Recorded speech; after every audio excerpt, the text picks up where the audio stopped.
So thank you for coming. As you see, my research is about trauma and emotions and comparing basically Georgian IDPs from Abkhazia with Azerbaijani IDPs from Karabakh in trying to understand why we see different expressions of emotions and different signs of trauma.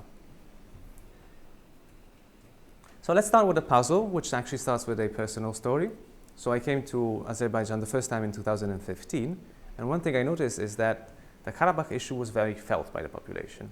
So it was something that people talked about a lot, and it made people suffer a lot. It was really high in saliency. Then I went in the same period to Georgia, and yes, Abkhazia and South Ossetia were important. Yes, they were a reason for suffering, but they were a bit lower in saliency. They didn't always talk about it, and when they talked about it, it wasn't so much as a suffering as Karabakh was for Azerbaijanis.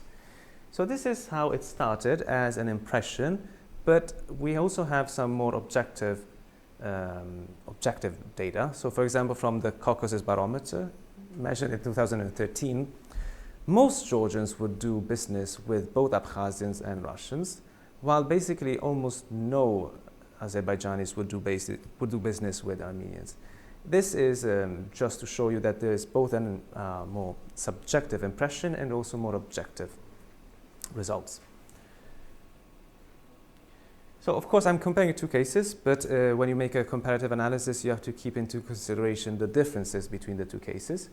And of course the Abkhazian conflict and the Karabakh conflict are not the same. So in terms of casualties, this is the closest one, because it is true that the Abkhazian conflict had less casualties than the Karabakh conflict, but per capita they're actually very, very similar. Because Georgia had a lower population than Azerbaijan, both now and back then. So casualties per capita is very, very similar. The biggest difference is in the number of IDPs and refugees. So in Azerbaijan, you had between 750,000 and 1 million IDPs, depends on sources. In Georgia, you had permanently 200,000 IDPs from Abkhazia. So even if you consider per capita measures, it's much worse in Azerbaijan than it is in Georgia. Then you have also occupation of adjacent regions in Nagorno-Karabakh. So not just the oblast of Nagorno-Karabakh, but also 7 surrounding districts were occupied. In Abkhazia, you don't really have this. So you have complete ethnic cleansing from Gagra, Sukhumi. Abkhazians occupy the entirety of Abkhazia, but that's it. They don't go to Poti, for example. Then you also have an event, so both terrible but also symbolic events. So in Azerbaijan, you have the Khojali event, so an intentional massacre of civilians done for both strategic and I would say almost vendetta reasons. In Abkhazia, you don't have this equivalent. There's no such thing as a Khojali in which there was an intentional massacre of civilians. Of course, as you can see, a lot of people died in very horrible ways, but there's no such single, almost symbolic event. So then we get to possible explanations. So one possible explanation, since I already gave you the differences, is that, well, there are two different conflicts. One was more bloody and destructive, so of course people remember it in a worse way and are more traumatized and afflicted by it, okay? But this can, in my opinion, explain only part of the story. The difference instead is huge. It's too big to be just that, and you can also have internal comparison within Georgia, for example. Not everybody thinks about this, but as I said, the Ossetian War actually caused around 1,000 casualties and much less IDPs. Abkhazian War, 200,000 IDPs and up to 15,000 casualties. But there is no difference in terms of how Georgians consider the Abkhazians and the Ossetians. So in this case, internal variation, huge variation, and still quite similar results. So there's something else going on. A lot of literature, older literature, talks about ancient hatred, which in a more modern version can be called also collective memory. So Azeris and Armenians have been fighting each other for quite a while. So two most important events are 1905, 1906, and 1918, 1920. So the explanation here is, okay, there's bitterness between the two populations because you've always been bitter towards each other. So it's nothing new. But with actually my preliminary results, I tend to rule out this hypothesis, and we'll see why I don't think this is the case at all. And then what I think is the key is the nature and essence of pain. So it's Azeri, both IDPs and non-IDPs are more affected by this simply because the nature of pain is different. So there is more trauma going on, there's bitter memories, there's something emotional that goes on, it is still not repaired, it's still not recovered to this day, even to this day I would say. So traumatic for IDPs and then collectively traumatic for the nation at whole. So, and we'll see later what I mean by collectively traumatic. So now just do 3 slides on a little bit of theory, which is necessary, a bit academic, but it's necessary. So trauma, so of course there's many definitions of trauma, but basically trauma is an existential crisis and the destruction of meaning. So you had meanings attached to things, to people, to relationships, and this meaning gets destroyed. It vanishes, it's broken. And aside from this, there's a characteristic of non-understandability. So you do not understand what happened. A traumatic event happened, but you cannot grasp it. It's something that is technically not symbolizable. It's something that you cannot come to give a new meaning. Or if you give a new meaning, it's something that still is puzzling. It's non-understandable.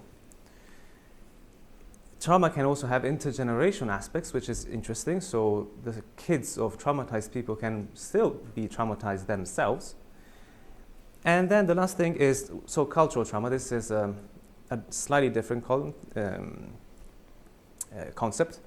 So you have trauma, people that directly suffer, but then the trauma can also extend to the whole population in general. And that case, you can talk about a cultural trauma. When you get this when basically the ontological security or the identity of the collective group is felt as threatened. So it's a slightly different thing. At the personal level, it's very personal suffering. At the collective level, there are issues of identity which are threatened. So for example, concrete case in Abkhazia and South Ossetia and Karabakh. Without Karabakh, the Azerbaijani nation cannot exist. It's the cultural capital. A lot of poets, writers came from Karabakh, so without Karabakh we are culturally threatened. It's a cultural threat and there's cultural destruction of our monuments that were there. And this is collective, it's not directly for the IDPs, right? Then we come in terms of fantasy. So this is another psychoanalytical concept. So a fantasy is basically a narrative that structures your desire for wholeness or for completeness. The theory here is that all people have a desire for feeling complete, to feeling one, wholeness, but nothing can really give you this. So you need a narrative that structures this desire towards something, which can be home, Sukhumi, or Shusha, for example. Then there's a theft of enjoyment. So this fantasy gives you an idyllic enjoyment or a sense of wholeness, and there's someone that is stealing this enjoyment. So in this case, the occupiers.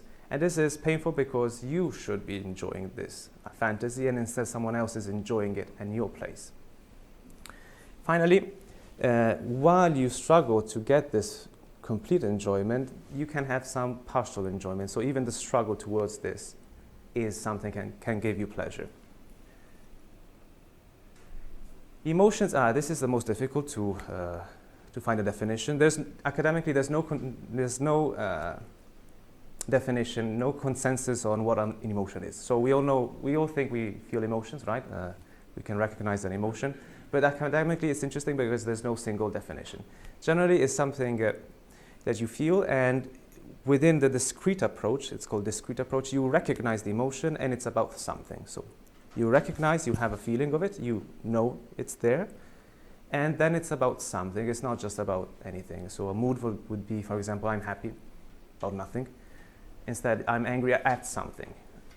There's something there. This is the so-called discrete approach. And yeah, it's difficult to research because how do you research emotions? Either you ask other people tell you about emotions, or you need to get to what are called appraisals and action tendencies. So with each emotion, there is a characteristic appraisal or judgment of something else. So if I'm angry about something, it's usually because I feel something unjust would happen. So there's an appraisal of an unjust action. And then the action tendency is, what do I do then? I feel angry, what do I do then? I want to restore justice in this case. Just as one example for anger. So, now back to the empirics. Methodologically, how do I do this? I'm basically doing, at the moment, since August. I started in Georgia, then I came to Azerbaijan. Semi-structured, in-depth interviews with IDPs, mostly IDPs and in some cases refugees from Armenia. Semi-structured because I have a set number of questions and then I have the flexibility to do follow-up questions.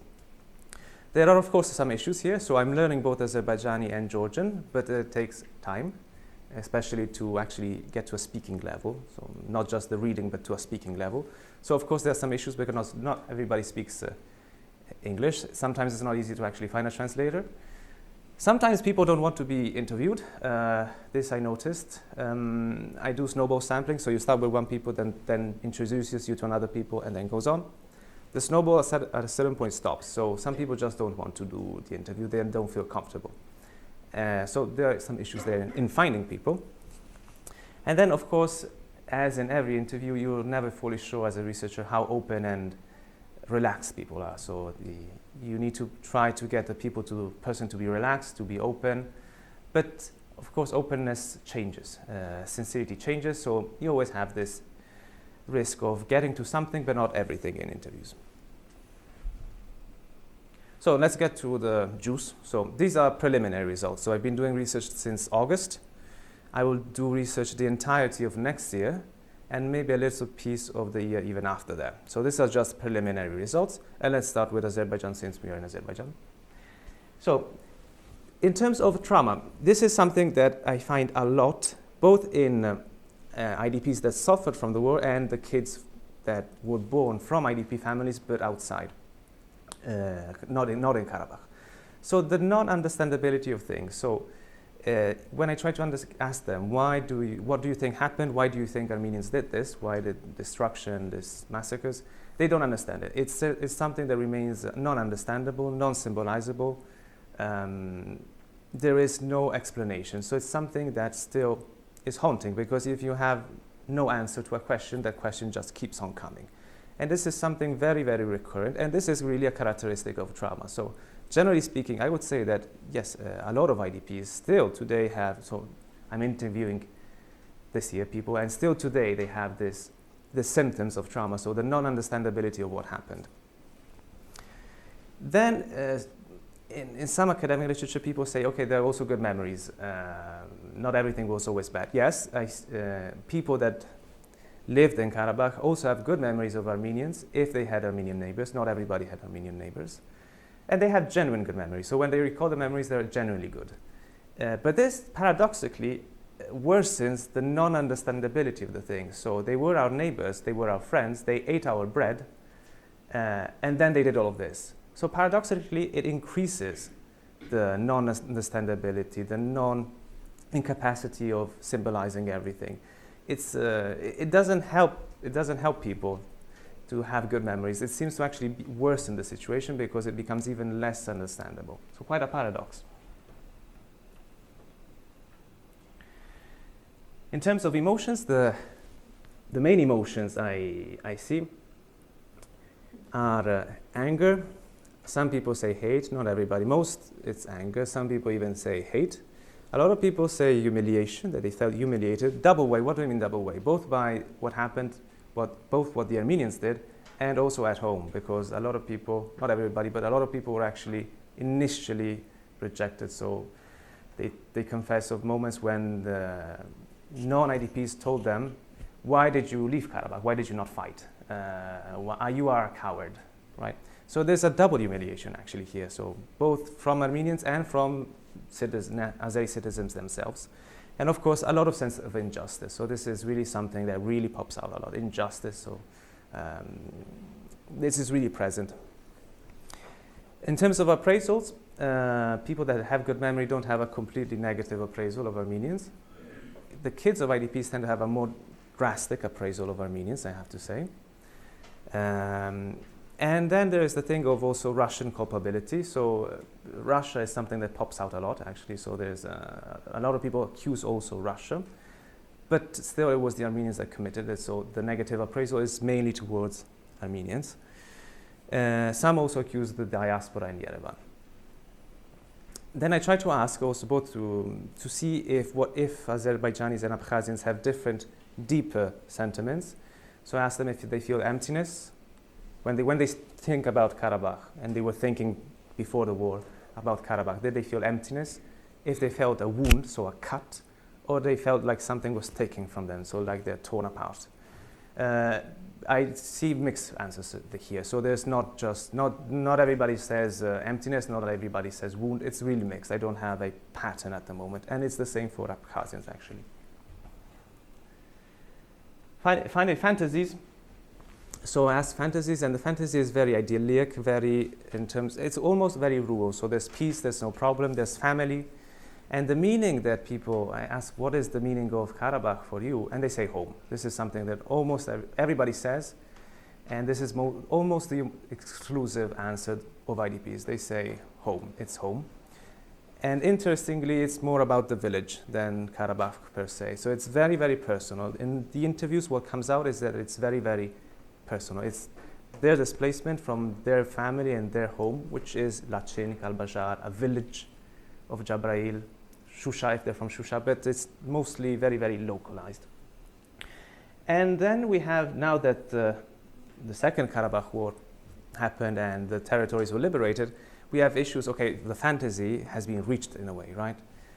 Not all of Karabakh has been liberated, but most of it has been liberated. But in this case, we have some people that confess an initial great joy, but then somehow a truncated fantasy. So you have a fantasy, but it's not completely enjoyable because Russians still hold part of Karabakh.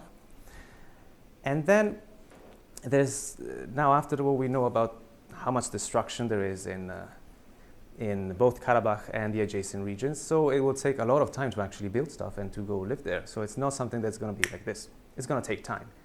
And people confess a bittersweet feeling. So, okay, we got it, but it's still not fully enjoyable. It's still not there. We have it in our hands, but it's as if it's evanescent. It's here, but not really here. This truncated fantasy. And then something interesting, which I was not expecting, is guilt in the enjoyment. So around 30,000 martyrs died in this war.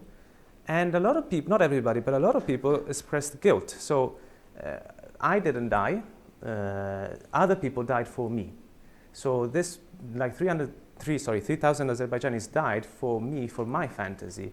Am I worthy of enjoying this fantasy? They have some sense of guilt for the martyrs that died, which is something I did not expect, but came out not always, but quite often, I have to say. Instead, oddities, other things I was not expecting. So you hear a lot of discourses, Shusha, cultural capital. IDPs don't really talk about Shusha as cultural capital. As I said, it's very local. So it's about their village, their old life, their old fantasy. It's not about, if they're from Kalbajar, they don't think about Shusha as cultural capital. This is something that probably has to do with collective national trauma. Not the IDPs, but then it has to do with the nation per se. So there's something there. There's a lamp there. As I said, Karabakh village, and few signs of ontological security. So nobody tells me we cannot live without Karabakh because the nation is incomplete. No, it's really about them, about the injustice, about how people suffered as people. So the collective suffering and injustice as people, not really as like a nation which needs Karabakh to exist. Then I try to stimulate, since Georgians have fantasies of a European bigger family, I try to see if also Azerbaijanis have fantasies of a bigger family. So in this case, it can either be Islam or Turkism. I see Turkism more prominent now. I try to see if there's this fantasy of bigger Turkish family home. And no, I don't see this. I don't see this at all. I mean, it's some discourses you hear, but not really present. And finally, so ancient hatred. So there was the initial hypothesis, okay, we can explain this because Azerbaijanis and Armenians have fought in the past. So of course, there are bitter relations even now. But I don't find this. Like, I ask, especially older people, if they had negative stereotypes, if they had bad memories with Armenians, or they had memories of past conflicts. And no, basically, they don't seem to have these memories. So people barely know about 1905 and 1918. These are the older people. Younger people know, but the older people don't know. They don't have particularly negative stereotypes, a few things, but I mean, like we Italians have against French people. So I completely rule out this ancient hatred. There doesn't seem to be any kind of ancient hatred or bad collective memory towards Armenians, at least with IDPs.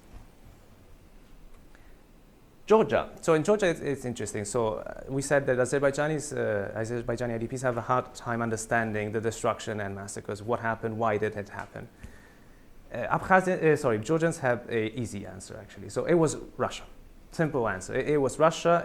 Russia is an imperial power. They always behaved like an imperial power, so it's them. And in this case, what's interesting is that Abkhazians are completely lack agency. So Abkhazians are marionettes, the dumb puppets that acted because Russia told them to do so. This is not necessarily the correct narrative. I actually interviewed also some Abkhazians to understand their point of view, because this was a bit surprising for me. And Abkhazians say no, that they fought in the war. Yes, they tried to minimize Russia's support. Yes, they said they supported us, both Russia and the North Caucasian alliance, but it was us that fought. They want to take credit in the fighting. So this is a narrative which is really always very also quick. So with Azeri interviews, it takes more time. There's more recollecting, trying to understand. Georgians say it was Russia, imperial power, Russia. And this actually makes it much easier to understand. It gives you a sense of security if you want. You have a question and you already have a very easy answer that explains and symbolizes everything. Emotions. So they have less hate, so there's less bitter emotions, but they have a lot of anger. They feel dishonor, oppression. So there's an issue also here of the smaller versus bigger. So they have a feeling of being oppressed by the bigger, of dishonor by the bigger, and a lot of anger, but less bitter emotions, I would say. In terms of appraisals and deeper sentiments, so they distinguish between Russians and Russia. So the Russian state, which is the evil empire. So the Russian state is the all-encompassing evil empire. But they also have, but they distinguish Russians, even if they dislike the fact that they support the evil empire. And then, interestingly, as I said, the appraisal of Abkhazians is basically that they're dumb and people that did not really have a writing system, and basically they're just marionettes. In terms of deeper sentiments, I actually get the same identical answers to Azerbaijani. So a sense of sometimes of cut, wound, sometimes of emptiness, sometimes of missing some part, but there's no pattern. So no pattern neither in one case nor in the other. Fantasies. Fantasies are also very similar. So it's more a family, home scenario, no problems, a lot of peace, conviviality. But they also have the European family fantasy. So Georgians will say, we are Europeans. No doubt we are Europeans. We are ancient Europeans. So of course we want to be part of Europe. And then they also start fantasizing about this idea of Europe. And in this idea, Europe is basically small Georgia, which is civilized and democratic, against evil Russia, which is uncivilized and undemocratic. And this is important. Why? Because once again, it excludes Abkhazians. And then you have two divided fantasies. So for Azerbaijani IDPs, you only have this fantasy of joining Karabakh.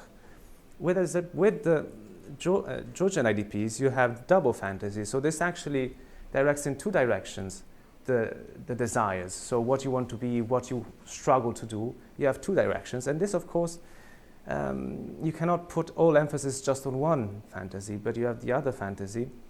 And it creates, of course, less attachment to the fantasy of Sukhumi. So, to recap, the main differences between the two groups, at least in preliminary analysis, this is all preliminary, and this is actually in order of importance in my opinion. So the first thing is the non-understandability. So with Azeri IDPs, we have symptoms of trauma. So they cannot understand what happened. It's just difficult to justify what happened. They have this sense of injustice, of non-understandability. So in interviews, it comes out a lot. What on earth were you thinking? What on earth did they do? Georgians don't have these symptoms, so for them it's easy answer, it's Russia. So I would claim, it may be a big claim, but Azerbaijani IDPs still today have symptoms of trauma, while, allow me to say, Georgian IDPs do not show symptoms of trauma. At least at the symptomatic level, there are no symptoms of trauma. It's something post-traumatic, basically. Maybe they had it when it all happened, of course, because they also suffered horrible things, like the stories are sometimes horrible. But even people that suffered horrible things and saw horrible things don't show symptoms of trauma today. Then fantasies, as I said, Azerbaijani IDPs have one fantasy of home, of Karabakh as home, while Georgian IDPs have two fantasies, and this directs their desires, and this directs also the struggle towards the desire. And then one point which may have a role, I'm not sure, but may have a role, is what I call enjoy your enemy. So some things about Russia and Russian culture are appreciated by Georgians. Russia is the enemy, but still they like some things of Russia and Russians. I don't see this appreciation of Armenian culture by Azerbaijanis in general. So there's good memories if they had Armenian neighbors, but there's not something about the culture that they like. So there's nothing really enjoyable. There's not something, Armenian culture is probably not attractive to Azerbaijanis. There's this absence. Maybe because it's too exclusive. It's a very tight community, ethno-religious community, so maybe it's really just too exclusive. It's difficult to enjoy something Armenian. So lastly, forward. So as you know, I'll be doing research for at least another year and a half. I hope next year to be able to do the interviews also in Azerbaijani and in Georgian. Some issues. So as you said, there's this gap between the personal trauma of IDPs and the national cultural trauma. So I didn't find evidence of an attachment to Shusha as cultural capital, of ontologically insecure identity. So there's probably a gap there. So this is something that when it became a collective trauma of the entire population is something that developed. It's not directly attached to IDPs, but it's something that people themselves, non-IDPs, started discussing and felt as painful. So the pain is not directly of the IDPs, but extended. How do you get to this? I don't know, maybe with focus groups with non-IDPs. This is an open question. I wanted to start with IDPs, but should I also interview non-IDPs, focus groups, to understand this cultural trauma? And finally, as I said before, there's different degrees of openness. So I'm now thinking whether to, with a selected few willing people, to do more interviews. So we sit for 1 week and we do 2 interviews, or in 2 weeks we actually do 3 interviews, so that they gradually open up and say a little bit more. And this is kind of like the Freudian couch method. So when you go to do psychoanalysis, you don't say in one time everything you think of. It takes many times. So maybe the proper way would be with a selected few that are willing to do more interviews within 1 or 2 weeks, so for them to feel more comfortable opening up and have more emotions expressed. Thank you. This is it, and hope you liked it.